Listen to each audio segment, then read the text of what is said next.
प्रभु जीशु ख्रीष्ट अति बहुमूल्य नाम संपर्क इंडिया द्वारा प्रस्तुत कार्यक्रम नुआ सकाळ आशार आज अध्याय मुझे स्वागत जनाए। प्रभु आपण मान प्रत्येक को बाहुल्य रूपे आशीर्वाद करूँ।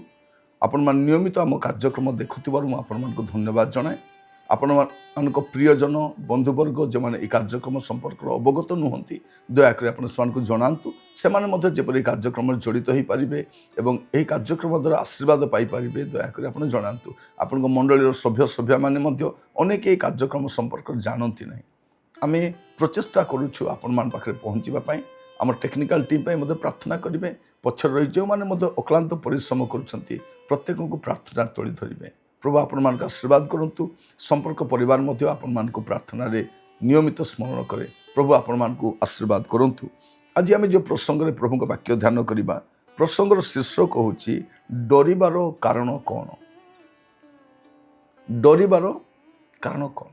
अनेक स्थान में डरी जाऊ, आम भयभीत हो जाऊ, आम भावु मु किछि करि परिबि नाही। कारण आपण उत्तम कर्म करुथिबे किछि लोक आसी आपन को डरेइबे, आपन को भय देखेइबे, आपन को विचलित कराइबे, आपन को पछक हटि जीवा पाई आपन को अनेक प्रकार चाप आसीबो। तो एपरि समय डरिबार कारण कौन। आपन हुए तो एकुटिया रही पारंती किंतु प्रभु आपन को सहित अछंती।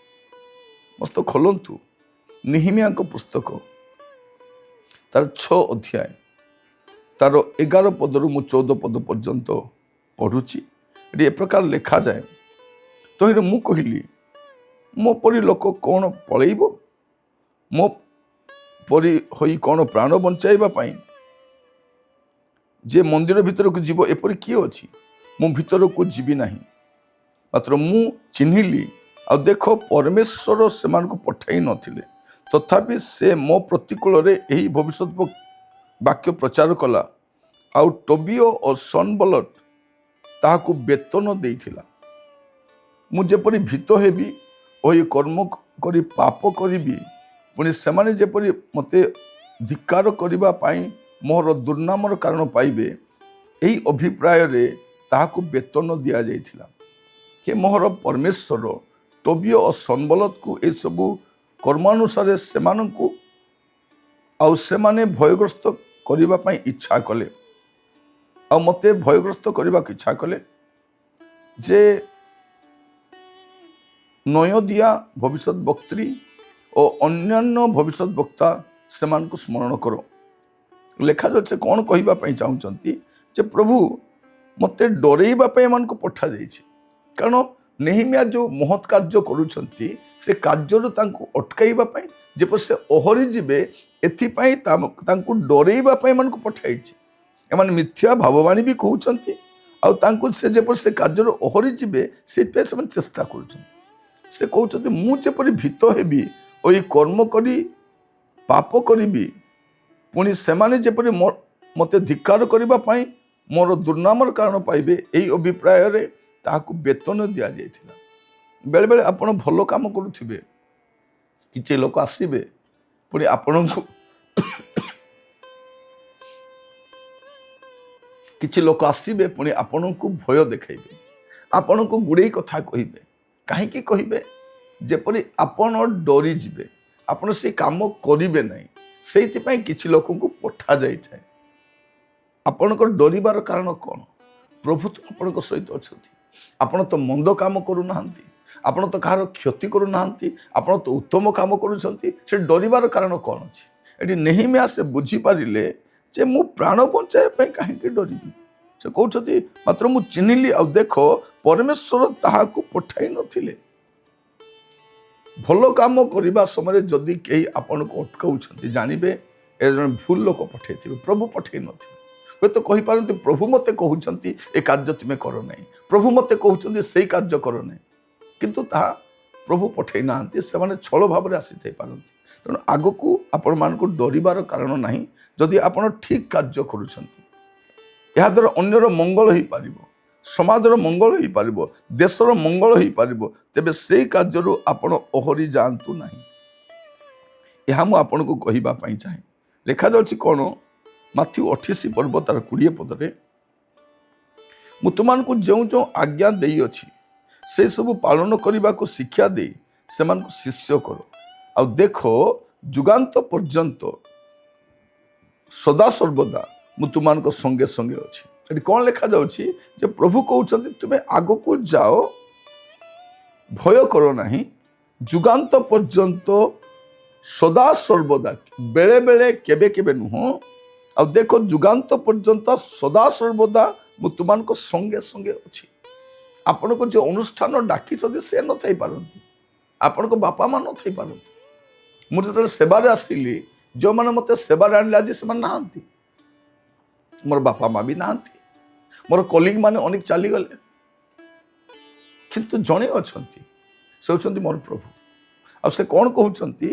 ଯୁଗାନ୍ତ ପର୍ଯ୍ୟନ୍ତ ସଦାସର୍ବଦା ମୁଁ ତୁମମାନଙ୍କ ସଙ୍ଗେ ସଙ୍ଗେ ଅଛି, ମାନେ ସେ ଆପଣଙ୍କ ସହିତ ଅଛନ୍ତି। ମୋର ପ୍ରିୟ ଭାଇ ଭଉଣୀ ମାନେ, ମୁଁ ଆପଣମାନଙ୍କୁ କହିବା ପାଇଁ ଚାହେଁ, ଆପଣ ବିଚଳିତ ହୁଅନ୍ତୁ ନାହିଁ। ଭୟର କାରଣ କ'ଣ? ଡରିବାର କାରଣ କ'ଣ? ଆପଣ ଡରନ୍ତୁ ନାହିଁ, କାରଣ ପ୍ରଭୁ ଆପଣଙ୍କ ସହିତ ଅଛନ୍ତି। ଯଦି ଆପଣ ଉତ୍ତମ କାର୍ଯ୍ୟ କରୁଛନ୍ତି, ଆପଣଙ୍କୁ କେହି ସାହାଯ୍ୟ କରିବା ପାଇଁ ମଧ୍ୟ ନାହାନ୍ତି, ଆପଣ ଡରିବାର ଆବଶ୍ୟକ ନାହିଁ। ହୁଏତ ଆପଣଙ୍କୁ ସାହାଯ୍ୟ କରିବା ପାଇଁ ଅନ୍ୟ କେହି ନଥାଇପାରନ୍ତି, କିନ୍ତୁ ଯାହାଙ୍କ ପାଇଁ ଆପଣ କାର୍ଯ୍ୟ କରୁଛନ୍ତି ସେ ପ୍ରଭୁ ଆପଣଙ୍କ ସହିତ ରହିବେ। ଏ ନୂଆ ସକାଳ ଆଜିର କାର୍ଯ୍ୟକ୍ରମରେ ମୁଁ ଆପଣଙ୍କୁ ଉତ୍ସାହିତ କରିବା ପାଇଁ ଚାହେଁ, ଯଦି ସମାଜର ମଙ୍ଗଳ, ଦେଶର ମଙ୍ଗଳ, ଉନ୍ନତିର କାର୍ଯ୍ୟ ପାଇଁ କିଛି ଆପଣ କରୁଛନ୍ତି, ପଛଘୁଞ୍ଚା ହୁଅନ୍ତୁନି। ଅନେକ ଭଲ କାମ କରୁଛନ୍ତି, ଲୋକମାନେ ସେମାନଙ୍କୁ ବନ୍ଦ କରିବା ପାଇଁ କହୁଛନ୍ତି, ନାହିଁ ଆପଣ କରିଚାଲନ୍ତୁ। ଅନେକ ଅନୁଷ୍ଠାନର ସେବା କାର୍ଯ୍ୟକୁ ବନ୍ଦ କରି ଦିଆଯାଇଛି। ଆପଣମାନେ ଯେଉଁ ପରିମାଣରେ କରିପାରିବେ ସେ ପରିମାଣରେ କାର୍ଯ୍ୟ କରନ୍ତୁ, କାରଣ ଯାହାଦ୍ୱାରା ଅନ୍ୟର ହିତ ହେଇପାରିବ, ସମାଜର ହିତ ହେଇପାରିବ, ମାନବ ଜାତିର ମଙ୍ଗଳ ହେଇପାରିବ, ସେ କାର୍ଯ୍ୟର ପଛଘୁଞ୍ଚା ଆପଣ ହୁଅନ୍ତୁ ନାହିଁ, ଆପଣ କରିଚାଲନ୍ତୁ। ନେହେମିଆ ଯେପରି କହୁଛନ୍ତି ଠିକ୍ ସେହିପରି ଏଠି ତ ପ୍ରଭୁ ନିଜେ କହୁଛନ୍ତି ମୁଁ ତୁମ ସହିତ ଅଛି। ଯଦି ଆମେ ଦେଖିବା ଲୁକ ତାର 12 ପର୍ବ 4 ପଦରେ, କିନ୍ତୁ ମୋର ବନ୍ଧୁ ଯେ ତୁମେମାନେ ତୁମମାନଙ୍କୁ କହୁଅଛି, ଯେଉଁମାନେ ଶରୀରକୁ ବଧ କରନ୍ତି ମାତ୍ର ତାହାପରେ ଆଉ କିଛି କରିପାରନ୍ତି ନାହିଁ, ସେମାନଙ୍କୁ ଭୟ କର ନାହିଁ। ଆଜିର ସମୟରେ କ'ଣ? କେବଳ ଶରୀରକୁ ବଧ କରିବାର ଭୟ ହିଁ ଦେଖାନ୍ତି, ମାରିଦେବାର ଭୟ। ତୁମକୁ ଛାଡ଼ିବୁ ନାହିଁ, ତୁମକୁ ଦେଖିଦେବୁ, ସେଇ ଭୟ। ଆଉ ସେମାନଙ୍କର ଜୟଗାନ ବି ଚାଲିଛି, କାରଣ ସେମାନଙ୍କ ପଛରେ କେହି କେହି ଅଛନ୍ତି।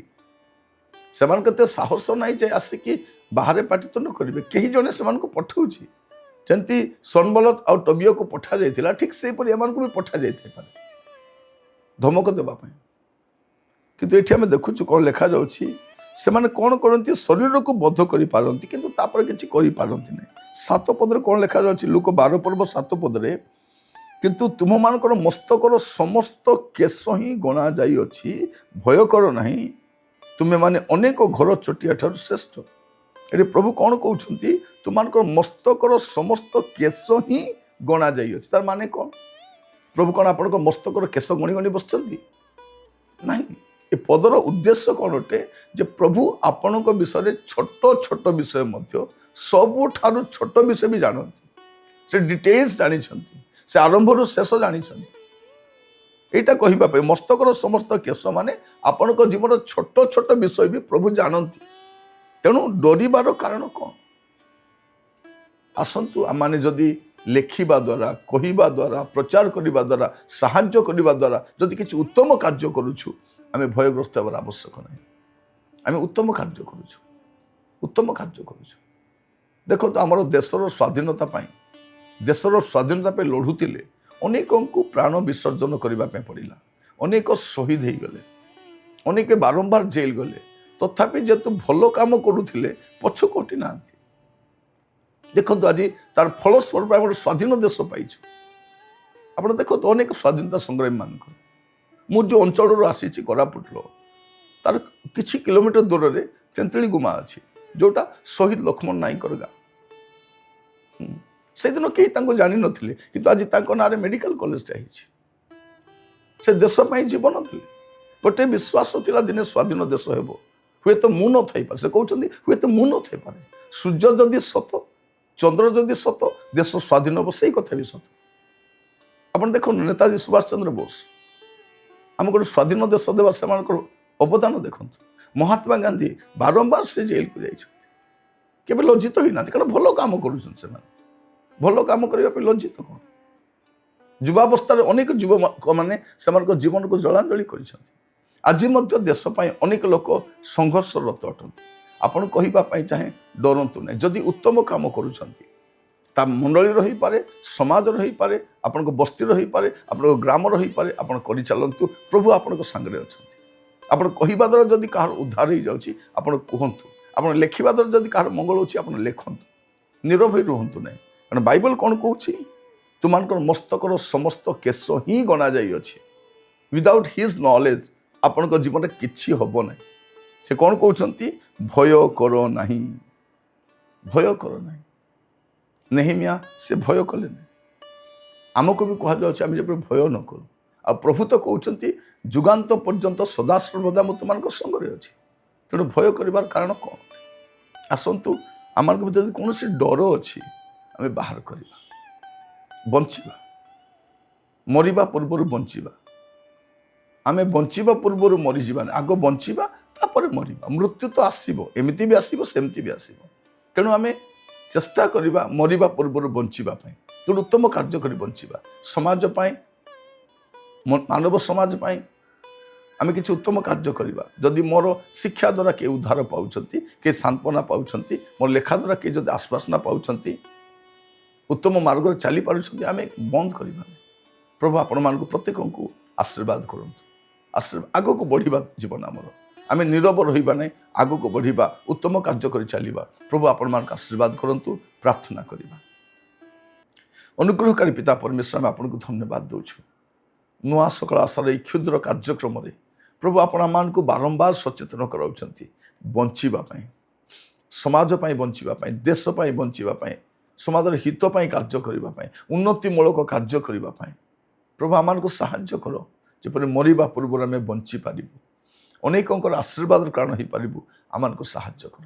ପ୍ରାର୍ଥନା କରୁଛି ପ୍ରଭୁ, ଆଗାମୀ ସମୟରେ କୌଣସି ବିଷୟରେ ଭୟଗ୍ରସ୍ତ ନ ହୋଇ ଆଗକୁ ବଢ଼ିବା ପାଇଁ ସାହାଯ୍ୟ କର। ପ୍ରତ୍ୟେକଙ୍କୁ ଆପଣଙ୍କ ବଳବନ୍ତ ସ୍ତର ରଖିଲି, ଦୟାଗୁଣରେ କଢ଼େଇ ନିଅନ୍ତୁ। ଆଦର, ମହିମା, ଗୌରବ ଯୁଗେ ଯୁଗେ ଆପଣଙ୍କୁ ଦେଇ ପ୍ରାର୍ଥନା ମୋର ପ୍ରାଣର ପ୍ରିୟ ଯୀଶୁଙ୍କ ନାମରେ ମାଗିଲି, ଆମେନ୍। ପ୍ରଭୁ ଆପଣମାନଙ୍କୁ ପ୍ରତ୍ୟେକଙ୍କୁ ବାହୁଲ୍ୟ ରୂପେ ଆଶୀର୍ବାଦ କରନ୍ତୁ। ପ୍ରଭୁ ଅନୁଗ୍ରହ କଲେ ଆସନ୍ତା ଅଧ୍ୟାୟରେ ଜଡ଼ିତ ହେବା। ବିଦାୟ ଦିଅନ୍ତୁ। ପ୍ରଭୁରେ ସ୍ଥିର ରୁହନ୍ତୁ। ପ୍ରଭୁ ଆପଣମାନଙ୍କୁ ଆଶୀର୍ବାଦ କରନ୍ତୁ। ନମସ୍କାର।